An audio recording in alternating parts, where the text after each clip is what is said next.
We're here again today with pastor and author Jentezen Franklin and his great new book, Love Like You've Never Been Hurt. Today we want to talk about boundaries, because even though we will love like we've never been hurt and we will forgive people, sometimes we need to set up boundaries as well. Absolutely. Well, a lot of times people don't forgive because they think that means that if I truly forgive them, that they have to be right back into my life. Mm-hmm.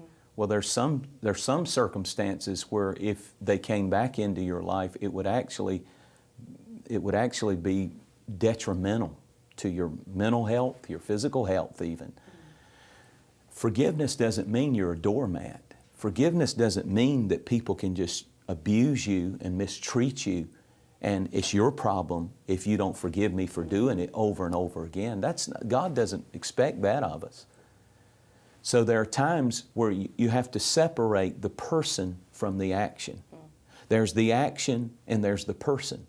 Forgive the person, but the action is wrong. And if the action doesn't stop, I have to put up boundaries in my life to keep my own peace and to keep some kind of stability in my life, or the confusion that people bring will destroy your peace. So you forgive the person, but you do not dismiss the action. If the action is continuing, then you have to say, I put up boundaries. Not everybody you forgive has to be in your life.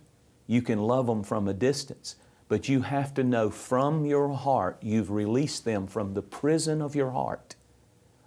When I hear their name, I'm not angry. When I think of them, if I could hurt them, I won't use my power to hurt them. I wish them well. I pray for them. That's the right spirit. It's all about our spirit. Yeah. It's more than words. It's about your spirit, your motive.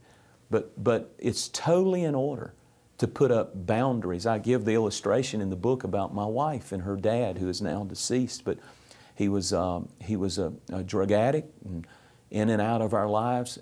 He was not there when we got married. He was not there. He didn't want to be. He was never in her life. He would just show up at seasons when he was desperate. And my wife builds homes, and she decided to employ him because he was a builder. And he had alcohol issues and so on. And to make a long story short, we ended up losing personally about $60,000.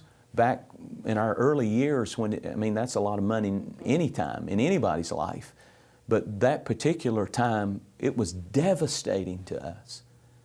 And we had to make some decisions. That forgiveness didn't mean that we have to take him in and employ him, and then he misused finances and say we found out bills were not paid and we had to pay them and all this kind of stuff. This is the real world people live in. This is the real stuff.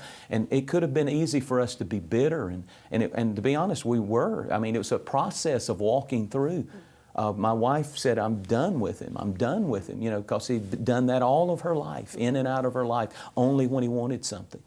But we finally reached a point where we said, we're going to love him, but we're going to have some boundaries, because he's not going to treat our children, his grandchildren, this way. And so we had to work out some kind of system that worked. And sometimes that's just seeing that person 2 or 3 times a year. But if from your heart you know you've forgiven them, God's pleased with that. Releasing people from our hearts today, and again, setting up boundaries where we need them to be set up. Please do call today to get your copy of Love Like You've Never Been Hurt. And when you do so, you're supporting this ministry at Crossroads.